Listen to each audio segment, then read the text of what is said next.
Hey guys, it's me, EODGamer here, and today we're back with our version 1.2 Memory of Chaos changes. We're going to talk about who's going to win, who's losing in this new changes in the buffs, but before that, let me just give you the timeline because that affects what we are going to be talking about as well. So Blade is coming in and, for this Adrift in Astro Seas. We won't see the first buff here, I think, until 1 week later as of time of recording. This is the 19th of July right now as I'm recording this video, and he's going to be somewhere until the start of this Reintier Strife, so he gets to see a bit of this too for his banner timing. Kafka, of course, comes in very early in this Reintier Strife. I believe it's the 9th of August, so it's like 2 days, 1 day, 2 days after the second part comes in. That's when Kafka's banner is going to start, and she's going to last, of course, all the way until Traces of Centers Medicus as well, this last part over here. So just very quick timeline, and why is this important is because any of us who don't plan to pull any of these two characters would want to know how to utilize the buffs a bit more so we get more DPS to get as much stars as we can, rather than ignoring these buffs completely and probably not maxing out the value of our account. One thing I noticed, this one is a defensive and offensive buff. This is the first mixed buff that we have. So far, all the other previous Memory of Chaos buffs were very clear, either very offensive or very defensive. This is very interesting because it does make a lot more characters useful as well. Sorry about the rain in the background if any of you hear. It's like thunderstorming here in Singapore.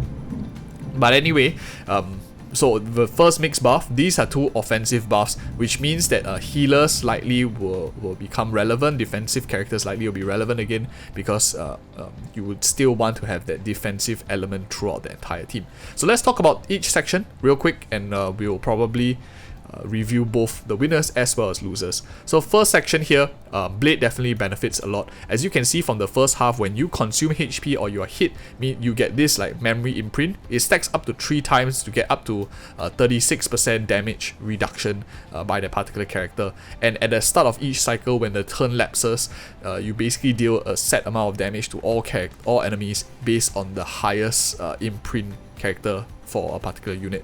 They don't say one, and I'm interested to know is how much damage is actually being done, and secondly, how much is the max stacks. It says here the damage reduction is up to 3 stacks, but the thing that I don't know now is can you go beyond these 3 stacks to like 10 stacks, and maybe this set amount of damage is like 1000 damage per stack that is being done. In that case, depending on how it is interpreted or what is being done, what we ideally want, it would then to be a character that soaks a lot of damage or be like focus fired rather than enemies just splitting out the aggro across the board. Which means if the second part is very, very crucial, of course aggro draws could be important if you don't have characters like Blade, you don't have characters like Arlen, you don't want to build them as well. In that case, I think that aggro draws like Fire MC could be interesting, especially since it doesn't care whether it's shielded or not, it just needs to be hit. So Fire MC will be decently useful. You have March 7, you have Jett, who is all able to utilize the first part to get the stacks of memory imprint, and at the same time they also get more damage taken. They get this damage reduction up to 36 stacks. I think Fire MC is going to be like super tanky as long as she has a skill uptime, especially with this buff too. So for those of you who don't plan to build like HP using characters, I think these 3 definitely will be a solid consideration to get more of these buffs. Other than that, if let's say this is not too important, like let's say this second part, the set amount of damage is you don't really care about this, memory imprint stacks also, it doesn't explode with super amount of damage, and it caps off at 3, and if it's this like offensive part is kind of insignificant, in that case I think splitting the damage throughout the team is okay as well, which means this one you won't need to run them. You can instead run healer characters like Natasha, Bailu as well as Lota, because if everyone has the memory imprint, they take less damage, the healers become much more effective. Generally, healers versus shielder aggro type drawers, like let me just put Clara here because she also is classified in this category.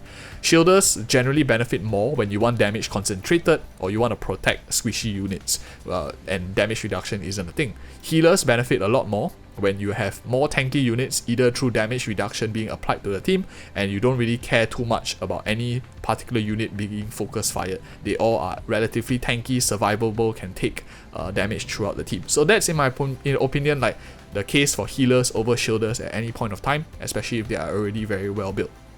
So that's like some thoughts. If we really need to see how much this set amount of damage means and how many stacks it can do also, that does affect quite significantly as well. And of course, for those of us who are planning to pull on Blade Banner or already have Ireland built or maybe are planning to build him, I think both of these characters will benefit quite well from this one, since they do like to draw a bit of aggro. As destruction characters themselves, they gain damage reduction, so it makes them even easier to play at lower life, and on the side they do set amount of damage.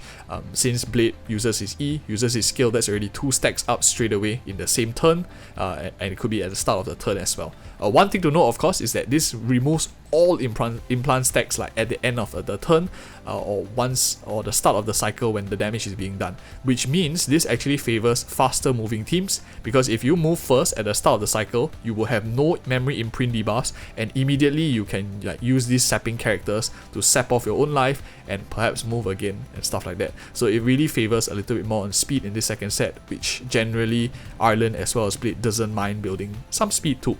So that is like some things to consider. You want to move before the enemy in order to get the full benefits of the first part of the buff, and that is the way I see it. Now let's move on with like the losers of the first part. I think anyone who can't utilize this buff will be a relatively dead weight to the team and will rely on the team's like support generally. I think the first character that comes to mind is Yenqing. He doesn't like to get hit at all because he loses his passive, which means that you have to rely on your team to get the buffs and doing the damage, and he's probably not going to be helpful at all for this buff setting as well, which means you probably will still be running him in the pretty much the same teams, not too much changes there.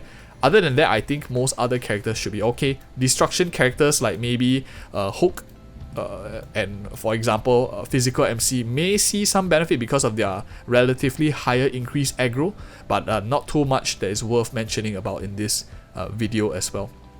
So those are some of my thoughts for these characters here. As always, if you want to add in anything else, do leave a comment below also. We'll be happy to read them too. So let me just put the screen back in order. Okay, so next part here is the second phase. After an Edda uses a follow-up attack, reduces the target's all rest by 30%. This is extremely massive. Super good in my opinion because it's all rest. So it doesn't mean the follow-up character is, for example, fire typing. That means that no one else is able to utilize the fire. It means like mono teams doesn't really benefit as much.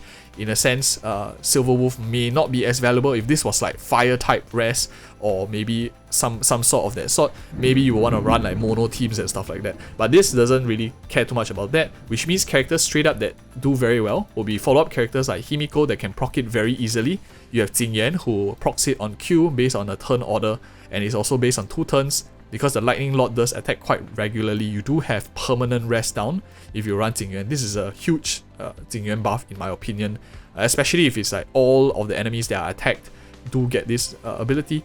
I think Jingyuan works pretty well too.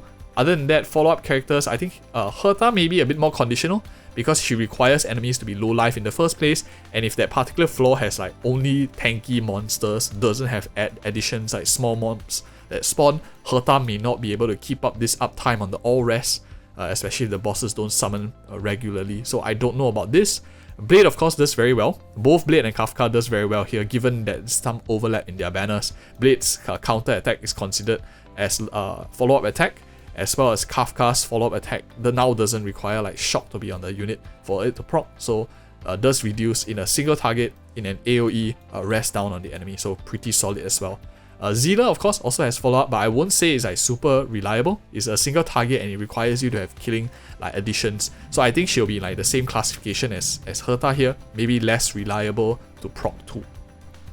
Another unit that I think also will see tremendous benefit will be Clara. Clara's counter attacks straight up follow-up attacks, which means it's crazy because this unit now does everything, has damage reduction, has aggro draw, has also offensive ability now, and team-wide rest down. I think it's a very huge Clara buff, very huge Jingyuan Himiko buff as well. Of course, the 2 main characters as well. Let me see if I'm missing any other characters real quick. Maybe I'm Mark 7. Mark 7 is also a character that has a follow-up from her counter abilities. In a sense, this is slightly free-to-play friendly. If those of you haven't built her, you are thinking of adding another shielder because maybe you didn't pull Luota, you don't have Bailu, you don't have Japat, and you're thinking of another shielder maybe to tide out until the new Lynx comes about, the Quantum Healer as well. But March 7 could be useful to consider building in this second part here, especially if you have her at higher eidolons. She does do good amounts of shielding, healing, as well as some damage on the side, freeze on the side, especially with the 1.1 rest shred too. Now she also gets this rest down on the enemy when she counter attacks too. So these are some characters I think will win in the second part. Losers of the second half, I don't think there will be any significant losers based on what I see. Perhaps it's just the Huynh characters who don't have counter, and I think the Ting Chue style that everyone is playing might not do work very well, especially if you are not running. If you're running here maybe Ting Chue with Silver Wolf, you won't really have counter in this team unless perhaps you're running maybe Blade in this team or some sort of like single target here. Really, there's not too many single targets here other than Zealer. Maybe you could consider Blade. The rest of them are relatively AoE in nature. Maybe Clara is like the hybrid. So yeah, I think that is some changes that we will notice. Definitely pretty strong for follow-up. I think it's a very nice addition. Nice buff to see Himiko and Xingyuan also doing a little bit better here, as I think that they really didn't see too many specific buffs other than Xingyuan, the first one in 1.0.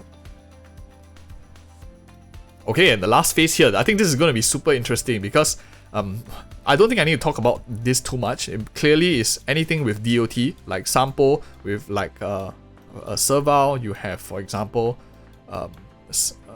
Himiko, I guess. You have Hook, does some burn damage over time. You have Esta. Anyone that does some sort of damage over time definitely does benefit. Luca also, which I don't have him on this graphic here right now. Basically, DOTs have been massively buffed as expected to like welcome Kafka into the mix.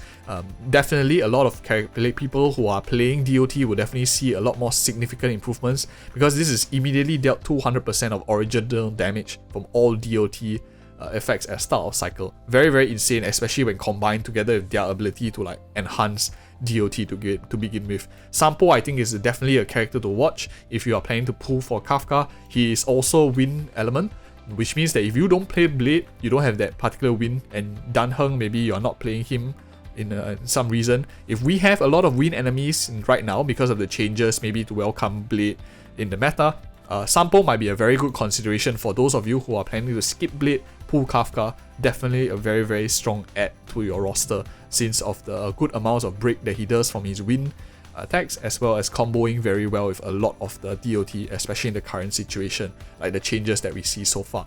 So definitely the fourth cycle is a DOT meta. You want to be prepared for it, especially if you don't have like whale characters to build. Kafka is very free to play friendly from what I see so far, since you have very good free to play characters on the banner. You have like Sampo, you have Serval on the banner too, which are 4-star characters, and she does very well with Eidolons. You can check out that video if you're interested in more details on what I think about the specific units on each of their banners, but I think overall Kafka's banner is definitely the one to go for if you're a total free-to-play character.